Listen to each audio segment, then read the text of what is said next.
I arrived at the family gathering with my shoulders squared and my emotions locked tight, already knowing what role they expected my auntie to play. Quiet, grateful, small. The kind of woman who should smile for whatever scraps of respect she was handed. I could feel it in the air before anyone even spoke, the assumption that she owed them something simply for existing in their presence. I hadn't even set my bag down when I heard it. A cousin leaning in close to someone else, laughing softly, mocking her behind my back. His voice was careless, amused, as if the years she spent sacrificing herself for this family were nothing more than a punchline. He spoke like her effort had never existed, like her exhaustion had never mattered. Then the uncle chimed in, louder, bolder. He made a pointed joke about her thankless attitude, stretching the word thankless just enough to sting. Laughter followed. Not nervous laughter, comfortable laughter. The kind that comes when people feel entitled to humiliate someone. Every chuckle landed like a slap. My stomach tightened into a hard knot. I looked at my auntie. She was smiling, polite and controlled, the same smile she had perfected over years of swallowing disrespect. But I saw it, the way her eyes dimmed for half a second before she masked it, hurt, quickly buried. Someone else added fuel to it, a snide comment about money, about how much she had helped, twisted into a suggestion that she hadn't done enough. Her generosity reframed as a flaw. Her giving turned into a reason to shame her. I felt heat crawl up my spine, my jaw clenching as I listened. Around us, relatives exchanged subtle glances. Pity mixed with judgment, the looks people give when they decide someone should be grateful just for being tolerated. They looked at her like she was an unpaid debt, like she owed them obedience for every dollar she ever contributed. She deflected it all quietly, a soft laugh, a calm response, grace layered over pain. She never raised her voice, never snapped back, but I was watching her too closely to be fooled. I saw the disappointment flicker again, quick and sharp, before she forced it down. Then it escalated. Someone staged it deliberately, an embarrassing moment designed to put her in her place, a comment made just loud enough, a situation arranged just cruel enough. The room shifted, the tension thickened. Every eye turned toward her, waiting to see her crumble. My chest burned with a surge of protective rage. Every instinct in me screamed to step in, to shut it down, to expose them right there. But I didn't. I couldn't. Not yet. All I could do was sit there, feeling powerless as injustice unfolded in real time. The gathering ended the way it always did, whispers trailing behind us. Smirks exchanged when she wasn't looking. She walked out calm, composed, her posture steady. Anyone watching would think she was unaffected. But I knew better. I saw the weight she carried with her when the door closed behind us. I felt the humiliation still clinging to the air, heavy and unresolved. And as we walked away, my hands curled into fists, my heart pounding with a quiet promise. This wasn't over. They thought she would stay grateful. They were wrong. I remember her younger years as if they were etched into the walls of our home. Long nights filled with exhaustion, juggling multiple jobs just to keep the family afloat. She never complained, never demanded recognition, but every wrinkle on her hands told the story of relentless labor and unseen sacrifice. I recall the countless times the family celebrated someone else's minor achievements while hers went unnoticed. A promotion here, a compliment there. Her hard work barely earned a nod, while everyone else was applauded as if they carried the weight of the world. She learned early that her efforts were invisible to those who should have seen them most. And heartbreak came early too. Friends she trusted dismissed her intelligence, mocked her ambitions, or betrayed her quietly behind her back. Each betrayal left a scar, but she never let it break her. She became quieter, calculating, learning to move through the world with eyes wide open. The deepest cut came from the family patriarch, a man she had trusted who tried to seize what she had worked for all her life, her inheritance, her security, the tangible reward for decades of effort. I remember her fury, controlled yet burning, as she uncovered the deception. She never raised her voice in public, but the fire in her eyes told me everything.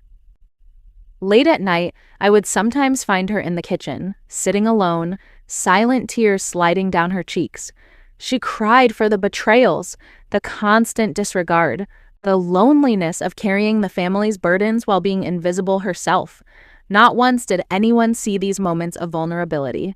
They were hers alone. Yet, through it all, she carried herself with dignity. Every insult, every slight, every attempt to diminish her only strengthened her resolve. She refused to stoop, refused to beg for respect. Her power was quiet, yet absolute. It was born from the knowledge that no one could take away her self-worth unless she allowed it. She shared fragments of her life with me. Dreams she had put aside to protect others, ambitions shelved so the family could thrive. Each story was a lesson in sacrifice, but also a blueprint of resilience. She taught me that strength didn't have to be loud. It could be calculated, patient, unstoppable. The psychological weight she carried was immense, layered under polite smiles and courteous words. She bore years of disregard, judgment, and betrayal, yet no one outside our home ever sensed the storm brewing beneath her calm exterior. From her, I learned integrity. From her, patience. From her, strategy. She showed me how to read people, how to anticipate betrayal, and how to act without letting emotion blind the execution. Every subtle glance, every choice to remain composed, every lesson she shared was a seed planted in me, a map for the day justice would come. Her quiet strength was not just survival, it was preparation. She never begged for respect, but she ensured that when the time came, it would be hers, and those who had scorned her would feel the full measure of the balance she had patiently, invisibly accumulated. I started seeing the pattern clearly once I stopped giving them the benefit of the doubt. Every favor she offered became an expectation. Every act of kindness turned into an obligation. They leaned on her generosity without shame, borrowing her time, her money, her energy, then walking away as if it was their right. At a public event, they made it obvious. She was intentionally sidelined, pushed into a role meant to diminish her presence. While others were praised and seated front and center, she was asked to handle small, humiliating tasks, as if her only value was service. I watched her accept it without protest, and the humiliation burned in my chest like acid. The cousin who had mocked her before didn't stop there. He escalated. His comments grew sharper, louder, designed to provoke a reaction.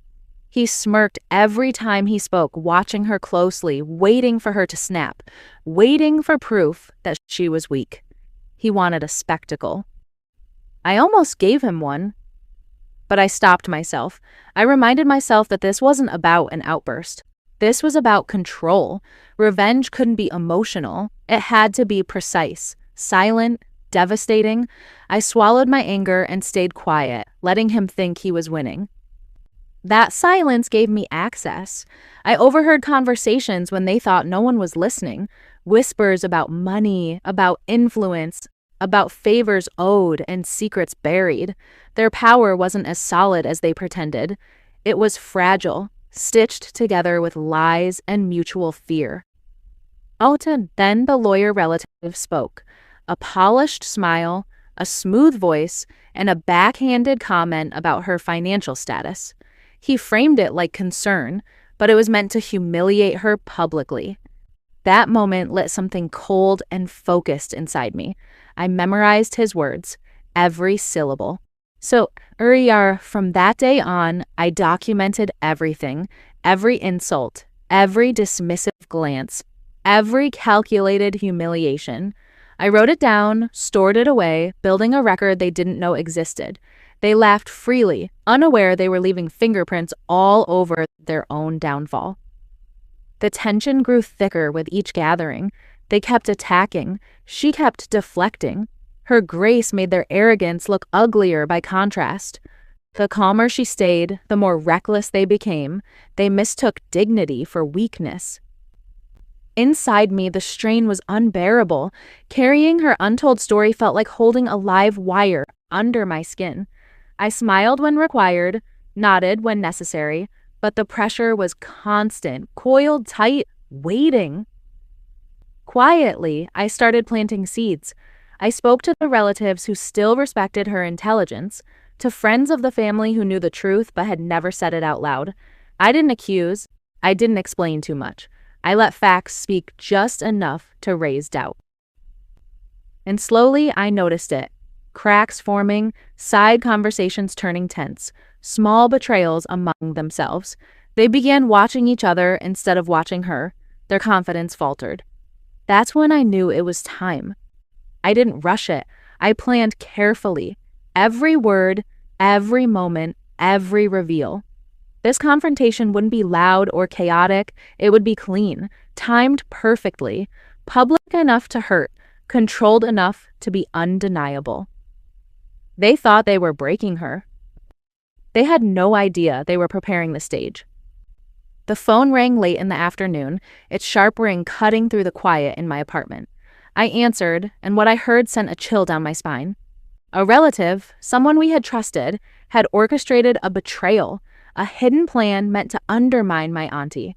They had underestimated her, assumed she would remain small, grateful, compliant. They had no idea what was coming. As I listened, the full scope of the deception unfolded. Hidden financial manipulations, carefully disguised, revealing exactly who had been profiting from her sacrifices for years. Every dollar, every favor she had given, every quiet act of generosity, it had been twisted, used as leverage by those who thought they were clever. The anger that rose in me was matched by awe for her patience in enduring it. Later, she confided in me quietly, her voice calm, almost casual, but the weight behind her words was undeniable. She had been planning this for months, nurturing a strategy, quietly assembling her moves like a chess player plotting the final checkmate. "They think I'm weak," she said softly. "They don't see what I've built."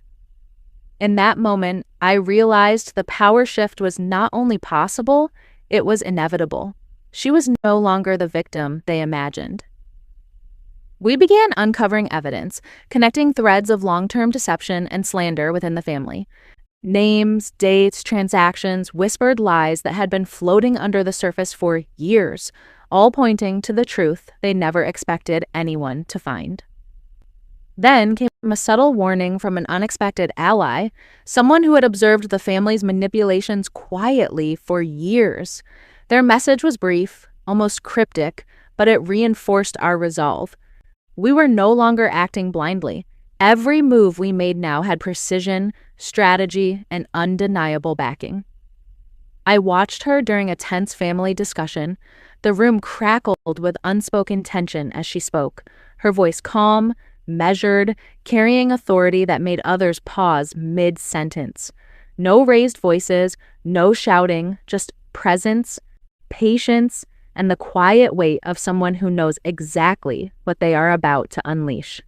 Every word hinted at retaliation, every glance a subtle warning that the game had changed. A public incident finally gave us the stage we needed, a gathering where everyone assumed she would take her usual humble place. Instead, it became the perfect arena to turn the tables, where timing, poise, and revelation could collide with dramatic effect. I reflected on the patience required, the timing we had nurtured, and the satisfaction that would come from a carefully calculated reversal. Years of hidden pain, of watching her endure humiliation, would finally be recognized, inverted, and made visible to everyone who had ever doubted her. The emotional stakes surged. I understood now not just her pain, but the magnitude of the justice about to unfold. This was more than revenge. It was reclamation, a restoration of dignity. And as I stood beside her, watching her calm eyes sweep the room, I knew the world was about to witness a quiet storm finally unleashed. The night of the family dinner arrived. the air thick with casual laughter and undercurrents of tension. I knew this was the stage, the perfect arena for what had been patiently planned for months. Every detail had been considered: seating, timing, the placement of key relatives, and the moment when the truth would hit hardest. I began with subtle reveals, sliding financial documents across the table at just the right moment. The papers exposed years of manipulations and lies, each number a testament to greed and deception that had been hidden behind polite smiles. Eyes widened, conversations faltered, the room shifted, unsteady for the first time in years.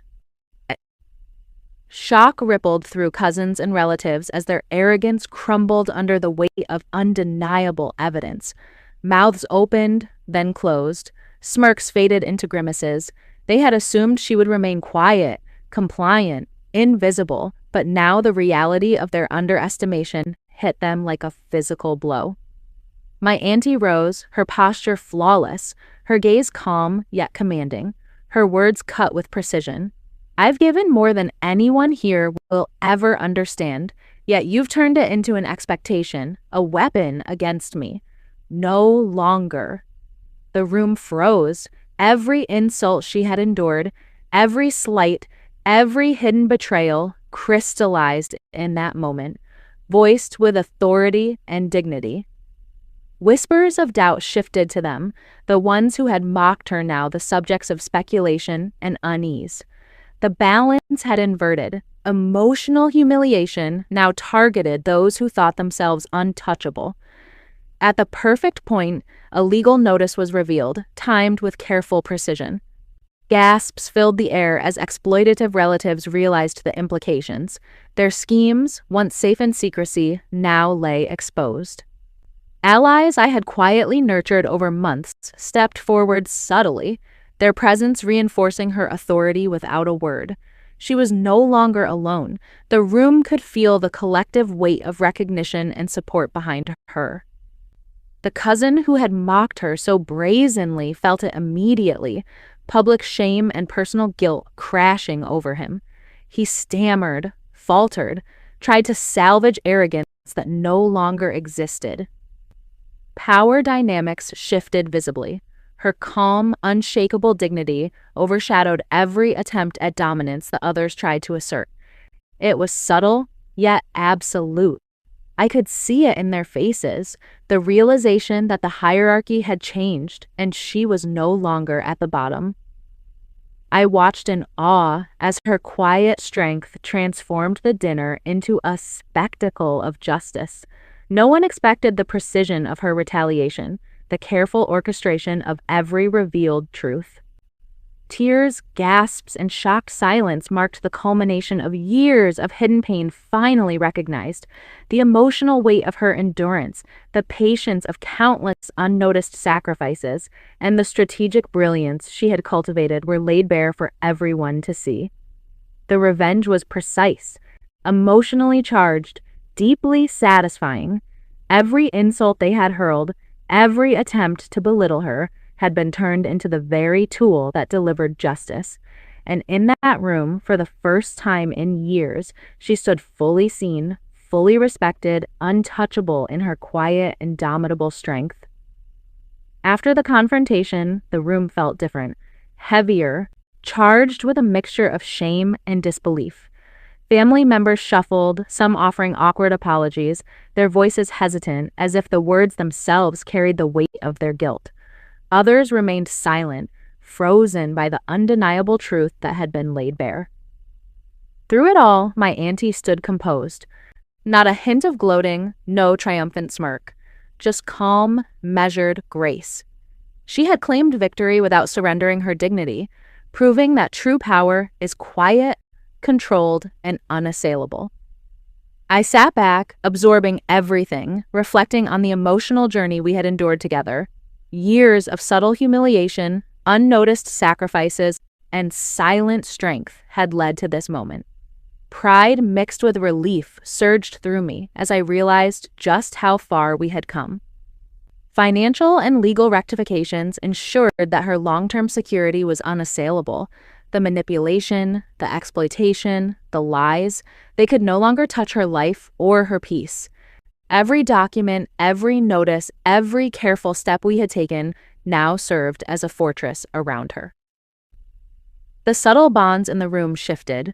Those who had once underestimated her now regarded her with quiet respect, silent acknowledgement of the intellect and strategy they had dismissed for years. The power dynamic had changed irrevocably. She reclaimed her personal space, her confidence no longer hidden beneath courtesy or patience. For the first time in years, she moved freely, enjoying the quiet fruits of her resilience, the satisfaction of endurance recognized. Watching her, I felt a mix of vindication and admiration. The woman who had once been overlooked, taken for granted and underestimated, had transformed into someone unstoppable. Every gesture, every glance, every quiet word now radiated authority and self-assured strength. The emotional scars, deep and persistent, began to ease. Justice, both public and private, had been served. The humiliation she had endured was reversed, reshaped into respect and recognition. Relatives' whispers, once cruel and mocking, turned into grudging acknowledgement. Her intelligence, her patience, her strategic brilliance could no longer be ignored. They spoke in hushed tones, reluctant respect coloring their voices. In that moment, I understood the depth of what we had accomplished. Patience, timing, and a precise understanding of human nature had transformed humiliation into justice. I realized that revenge, when executed with strategy and dignity, is not just satisfaction, it is empowerment, reclamation, and a testament to enduring strength. If there's one thing this story teaches, it's that true respect is never given. It is earned, often quietly, often against overwhelming odds. My auntie never demanded it. She waited, she endured, and she built it piece by piece until the moment it could no longer be denied. Her hidden strength, her unshakable dignity, outlasted every insult, every slight, every cruel whisper meant to break her. It proved that patience and resilience carry a power far beyond the arrogance of those who believe domination is permanent. Watching her navigate years of betrayal and humiliation taught me the value of strategic thinking, of emotional intelligence, of understanding timing and human nature in its most subtle forms. Every step she took, every measured response became a masterclass in quiet, unstoppable influence. Through her journey, I grew too. I learned how to channel anger into strategy, how to protect those I care about without losing control, and how to transform hidden pain into a tool for justice. Planning and witnessing her revenge reshaped my understanding of power, patience, and loyalty. Resilience is underestimated, but it is formidable. Even the smallest gestures, the quietest moves, can ripple into monumental shifts when guided by intelligence and timing. Subtle influence often outweighs brute force, and dignity can dismantle arrogance more effectively than rage ever could. This was not revenge born from hatred. It was a restoration of balance, of dignity, of what had been unfairly stripped away. Every insult she endured, every betrayal she survived, was rewritten into a statement of authority and self-respect. Victory does not require losing your integrity. Watching her reclaim her life, her respect, and her influence without compromise was cinematic in its perfection. She proved that triumph can be both devastating and graceful. For anyone who has felt belittled, underestimated, or humiliated, this is a reminder. Patience, strategy, and inner strength are your allies. Quietly, steadily, the wrongs done to you can be set right. Remember this, the ones underestimated often hold the most power. They wait, they watch, and when the time comes, they rise with a force no one saw coming. If you've ever witnessed someone quietly reclaim their respect, honor their journey. Like, subscribe, and share this story because strength, dignity, and justice are lessons worth spreading.